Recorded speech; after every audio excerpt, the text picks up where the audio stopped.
Okay, I think we're good. So welcome. This podcast is part of the Environmental Ethics Symposium Fall 2020. So I have two really exciting guests with me today. We have Cassie Bingham and Marissa Getts from the Center for Social Impact. So I'll have each of them just briefly introduce themselves, and then we have some questions around environmental ethics and their work. Cassie, let's hear from you. Yeah, I'm glad to be here. My name's Cassie Bingham, as Hillary mentioned, and I'm the program director over impact program design in the Center for Social Impact. I work with our student leaders in the center, creating programming that is socially impactful and getting UVU students involved in that. So, yeah. And I'm Marissa. I actually have sort of bumped down my hours at the Center for Social Impact, but I worked with student leaders in similar work that Cassie was doing, developing programs to teach people how you can change the world in a strategic way. We worked on taking students on trips where they can dig into different social problems and learn from living experts. That was and started a couple of classes that we're really excited about. Right now, the reason why I stopped working at UVU, a wonderful place, is because I'm doing a graduate program at Harvard School of Design. And I'm studying urban planning. So the environment and humans and how we all intersect is very, very interesting to me. Great, thank you. I'm so glad you're both here with us today. So first, I would just like you to tell us a little bit about the Center for Social Impact and what kinds of work you do at the center. Yeah, the Center for Social Impact, it used to be the Center for Volunteering and Service Learning for a little over 2 decades, actually, but really recently, in just the last couple of years, we've really transitioned into a more holistic approach to social impact work, and now we're called the Center for Social Impact. So although we still have direct service as one of the pillars, we call them pathways in the center, we also have 5 additional of areas where we do social impact programming, social impact events, and areas where we mentor students, and they include things like community activism and policy and governance and social entrepreneurship, etc. And so we take a really holistic approach to teaching students that no matter what they're interested in, no matter what they're passionate about, there's a place for them to be able to get meaningfully involved and strategically involved, like Marissa said, in social impact work and in addressing the social challenges that we face in our current world.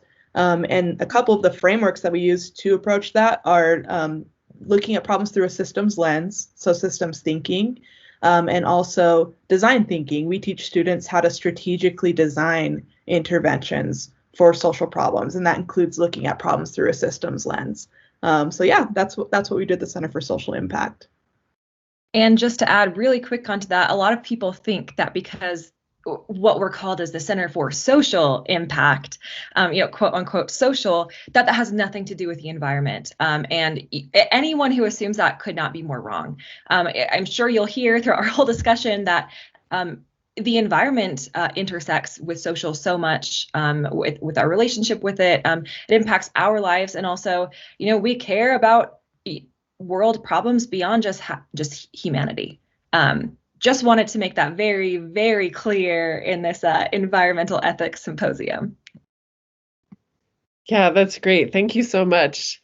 Next, I'm just going to ask if you could each tell us a little bit about your journey and becoming part of social impact at UVU. Kind of what motivated you to get into this work? What motivates you to keep going with this work? Yeah, I'll start.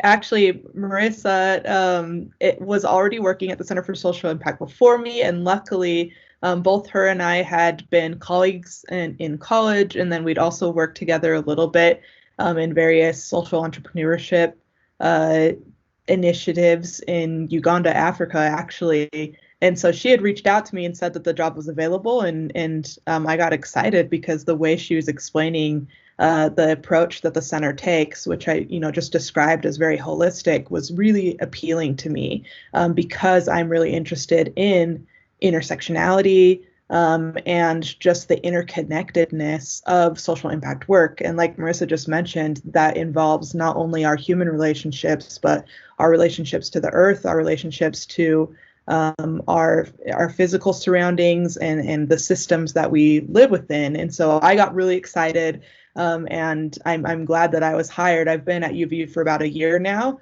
and Marissa and I, in conjunction with a couple of the other staff members at the center, have really worked on pushing forward these views of interconnectedness and intersectionality and how we address social problems through those lenses. So I personally, in my career trajectory, I graduated in social anthropology and international development.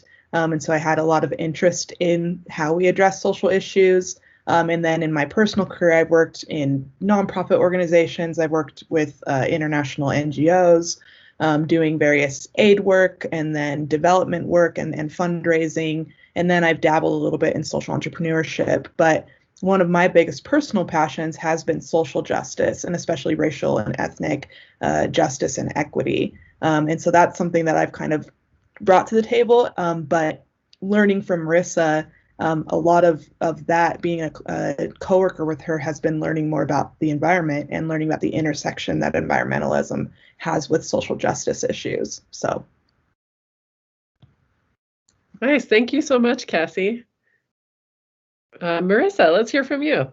Yeah. First, I think it's very important.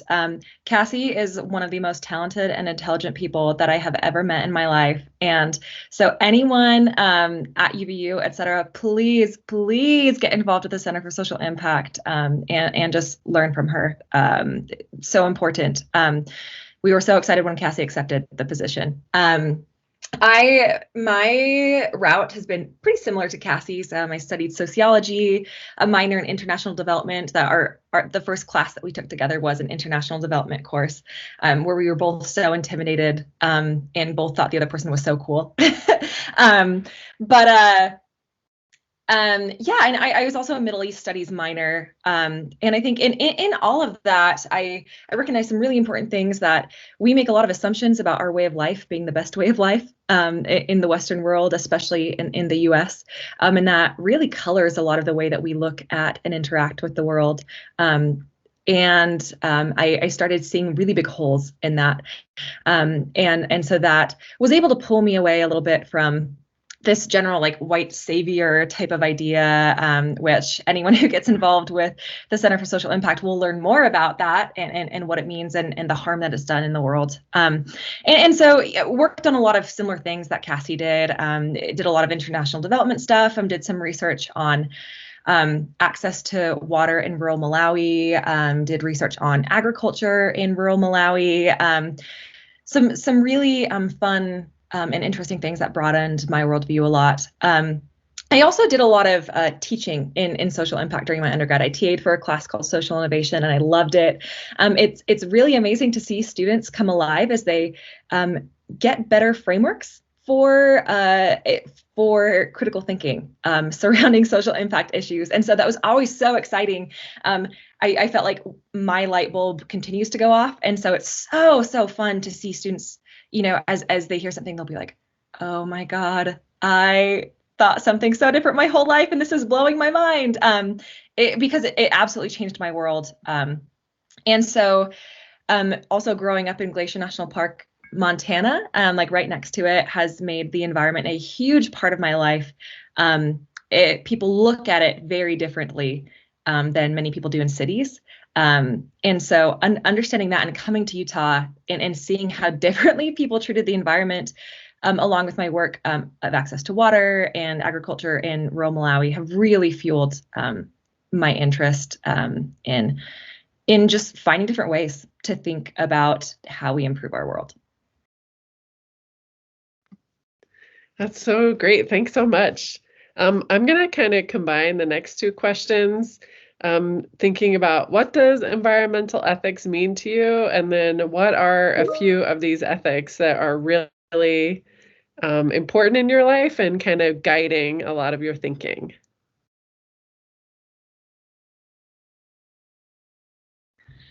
Yeah, I think that my understanding of and incorporating of environmental ethics is still emerging. I guess all of ours is still emerging, but for me especially, like I was saying, I've started to realize more and more how important it is from an intersectional lens that I incorporate environmental ethics into my worldview and into my value system in order to continue to move forward in other equity goals, whether it's racial equity or gender equity or whatever it may be.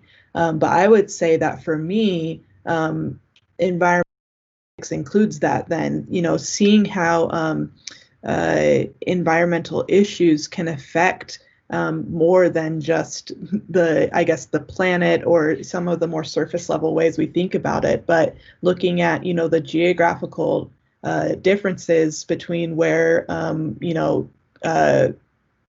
colonizers basically have put, brown and black people in the world, and then how we've chosen, where we build specific industries and things like that, and seeing the statistical disparities between pollution rates when it comes to districts that have brown and black people or other marginalized people compared to people of privilege.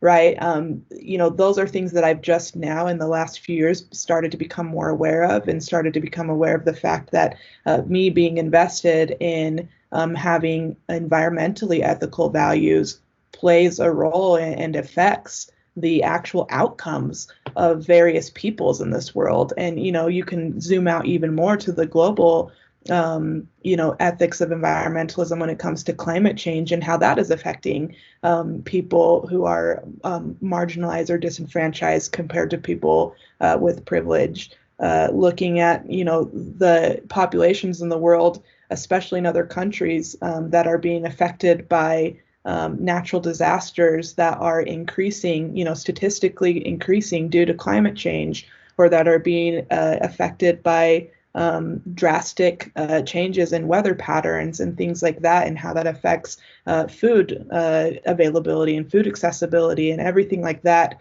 Just seeing the interconnectedness of how our decisions as humans environmentally impact the very real human outcomes of various populations around the world, that has started to weigh on me quite a bit. And so I guess, wrapping that up, my environmental ethics then have become more personally important. I've started to question myself more on my personal habits, but also more on what am I doing, with the freedoms that I have when it comes to voting or to ethical consumerism, in how I'm affecting the choices of large corporations, or how I am pushing for the lobbying or the advocating in big government, which I think has a outsized effect on environmental outcomes and environmental policy, right? And so I guess my ethical stance is just being much more interrogative of myself and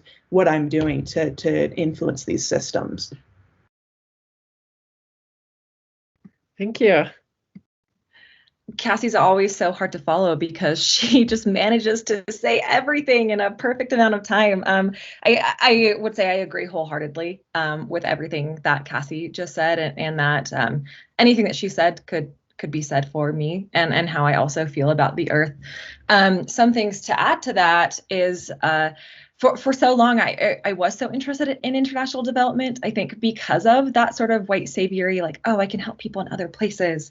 That kind of idea, it felt, maybe the wrong word, but like sexier in terms of a career, et cetera.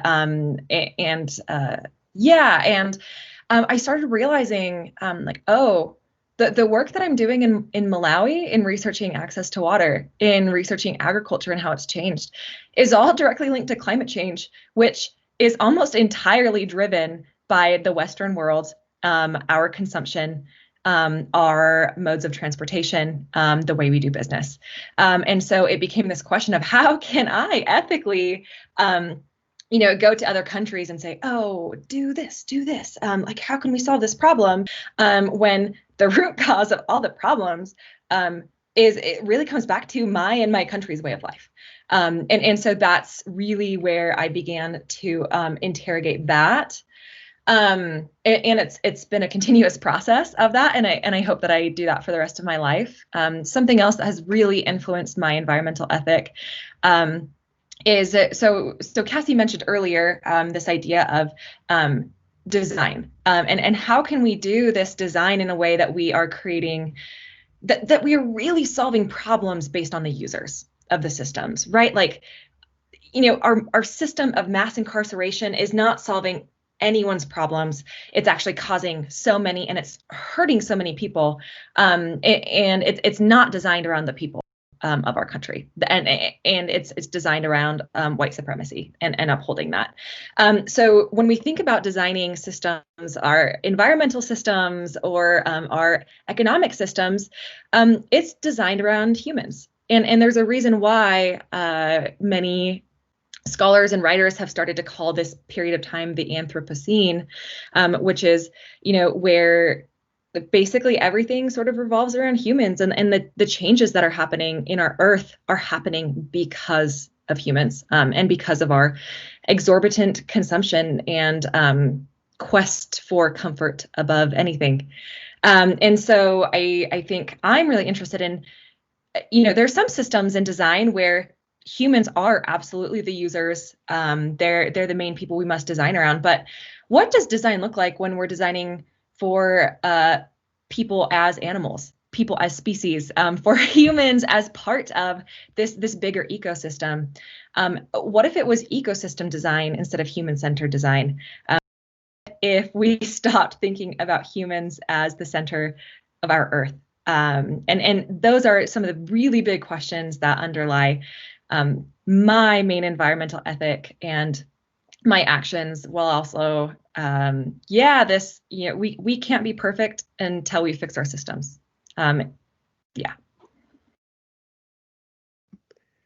Yeah, great. Thank you so much for that insight. You're right. There's like such big ideas and so many big conversations. I think it's really exciting to talk about these things.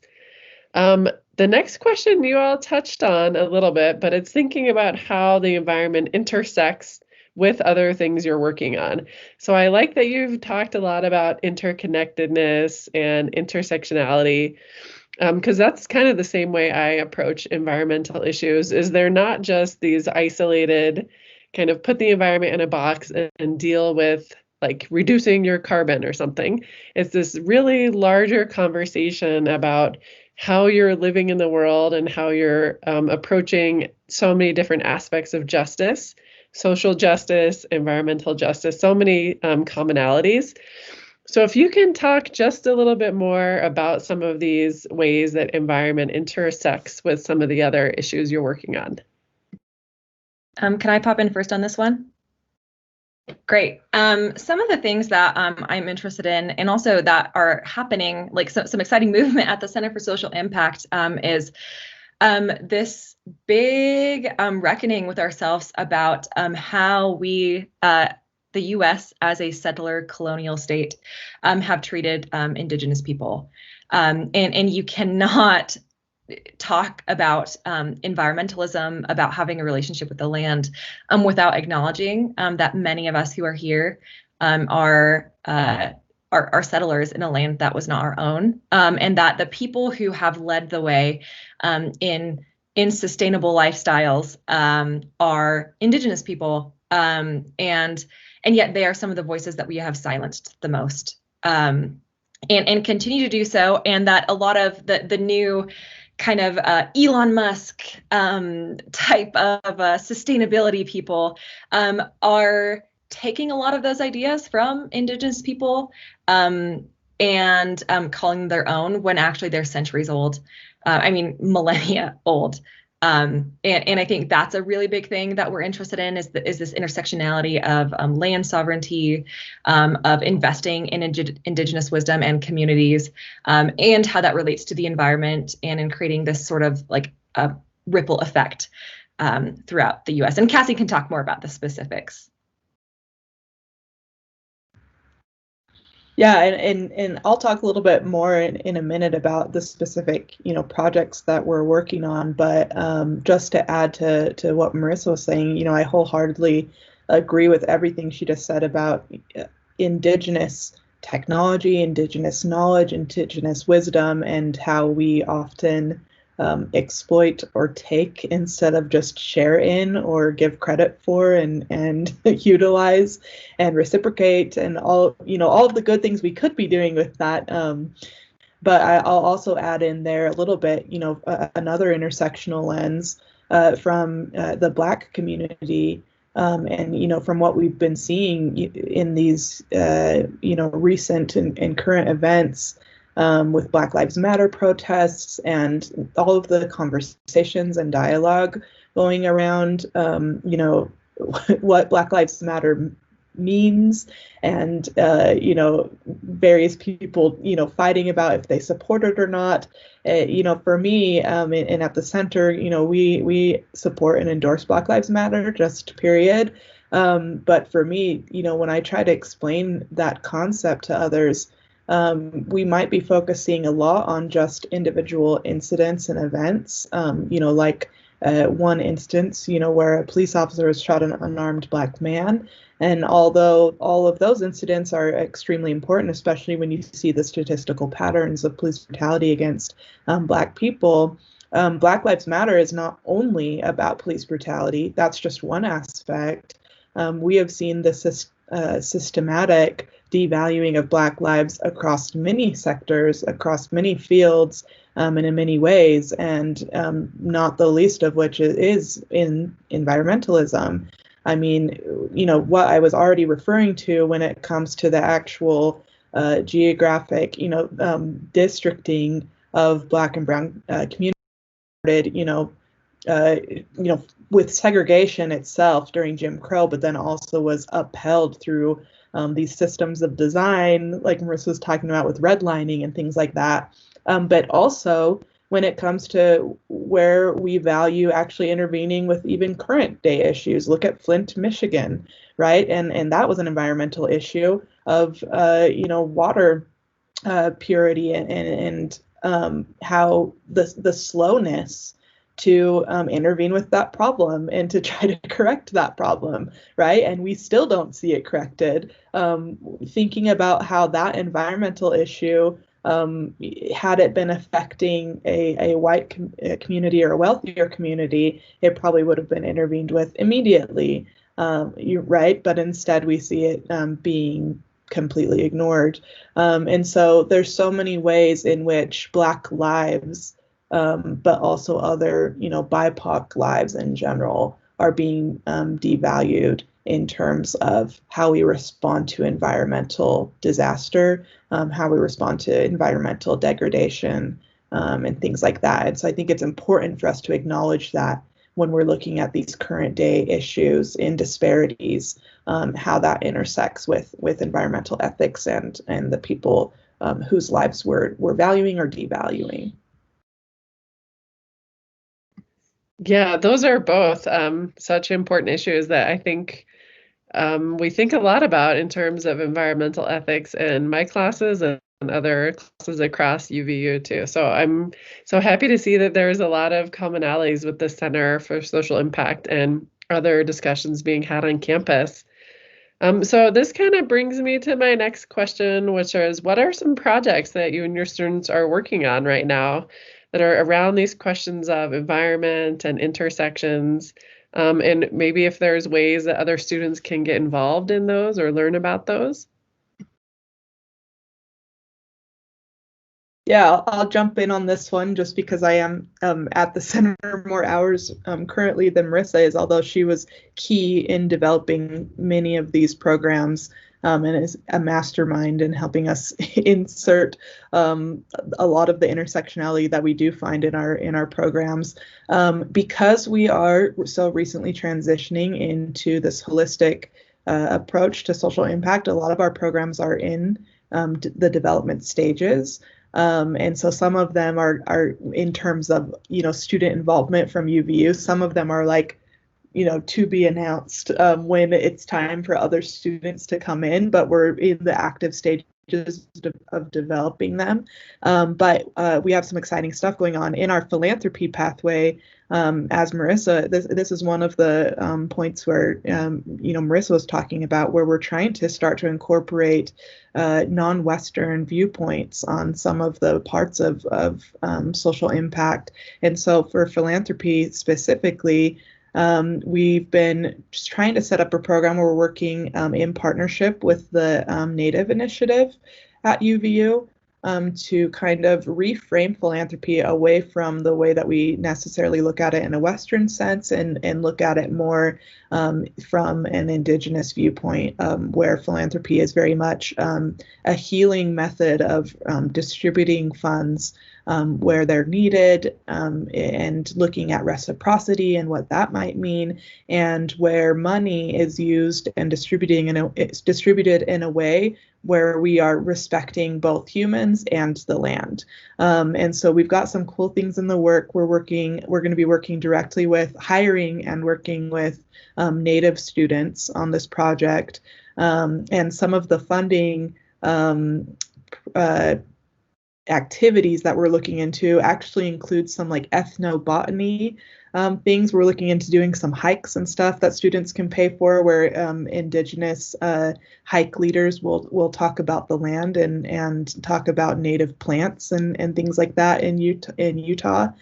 So we've got some cool intersections of Indigenous viewpoints of the environment when it comes to creating philanthropic funds and things like that.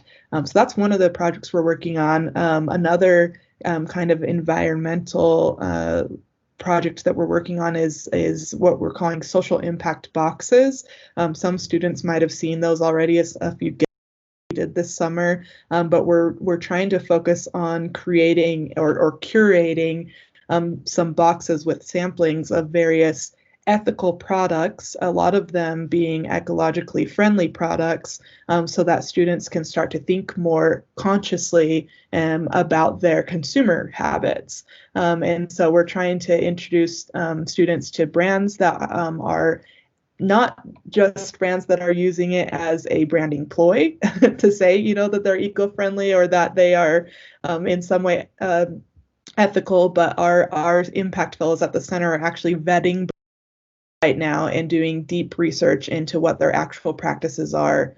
And we're trying to find products that are really exemplary of, within a capitalist system, how do we produce products that are actually earth friendly or equitable or ethical in other ways, whether that means that, they're minority owned, or whatever it might mean. So that's another project that we're currently working on. And then the last one that I'll highlight is we have two of our fellows who will soon be launching a podcast. It's going to just be called Real Talk. People will be able to find it on our Instagram TV, the IGTV. And they'll be discussing topics exactly like what we're discussing right now on this podcast. They'll be discussing topics of intersectionality when it comes to a wide range of social issues. And so I'm sure that there will be environmental topics included in those. And so we're really excited to hear from students on that. And one thing that I'll add is we have this amazing class that we are so excited about. It's Intro to Social Impact, or Social Impact Seminar. So kind of that talks about like, what are these basic frameworks for questioning the ways that we, involve ourselves in social problems that we care about. Cassie teaches it. We used to co-teach it, and that's one of the things I miss the most about my job is teaching that class with Cassie. But it's this really amazing one credit class where students can start to engage in these processes of critical thinking through like choosing a specific social environmental problem that they care about. So it kind of, you get to kind of direct some of that and the way that you're engaging, or like the lens that you're engaging through these questions and these frameworks with. But I would highly recommend that if students want to get involved in terms of like, that's one of the readily available things that is developed, it's running. it's so good for students to just jump in and start being like, all right, I'm ready to look at the world in a little bit of a different way, and I'm ready to explore something I care about more in that process. That's great. I want to take the class too. I think we'll wrap it up there. So just a reminder, this was Cassie Bingham and Marissa Getts from the Center for Social Impact. And you can find the webpage of the Center for Social Impact on UVU's site. Thank you both so much for this conversation. I learned a lot, and I think you all are doing such amazing work in the center, but also it was really cool to learn more about your ideas and what's kind of motivating you towards this work. Thank you for spending time with me. Yeah, and we'll end here. Have a good day. You too. Thanks for having us. Thank you.